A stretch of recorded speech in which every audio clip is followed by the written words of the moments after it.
Matt, do you have any comment on the dissolution of the war cabinet?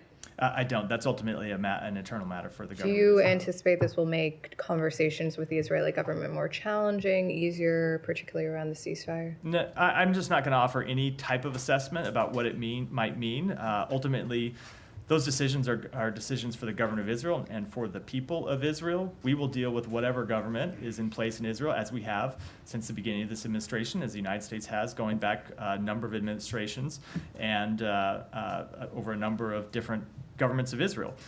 It doesn't change our fundamental strategic interest. It doesn't change our fundamental assessment of the situation. We'll continue to have the very direct and candid conversations with members of the Israeli government as we have for some time. And the Israeli government over the weekend announced these tactical pauses that they say is meant to increase the amount of aid that's going around Gaza. Aid groups say they haven't seen any impact at this point. What's the U.S. read on this? So that is a step that we very much welcome. It's something that we have been encouraging for some time. Our special envoy for Middle East humanitarian issues, Lise Grande, has been directly advocating for these pauses in her conversation with Israeli officials, and she's been doing that because of her work on the ground, meeting with UN relief agencies and other relief agencies about what they need to be able to deliver humanitarian assistance inside Gaza. We continue to have a tough situation where there is now a fair amount of aid that's making it to Kerem Shalom, but then not always being distributed from Kerem Shalom to the inside of Gaza. Some of that is because of the conflict in Rafah. Some of that is the instability in the security situation on the ground, where you see trucks that are in some instances attacked by private parties, by looters and criminals.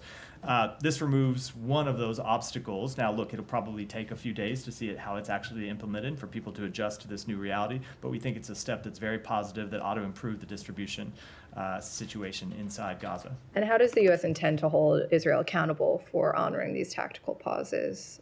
We've seen a number of instances where they said that areas were protected, that humanitarians would be protected, and then ultimately the results on the ground don't bear that out. So ultimately, we judge Israel by the results. And when it comes to either, it's not just a question of humanitarian pauses, it's to the question of how much aid gets delivered. The pause ultimately is only a means to an end. The humanitarian pause is to ensure that, number one, aid can get delivered where it needs to go, and the number two, relief workers have certainty that they can carry out their jobs without being hit by an airstrike or by tank fire or by any other kind of ordinance. So it's important that Israel has put this step in place, and we'll watch how it's implemented.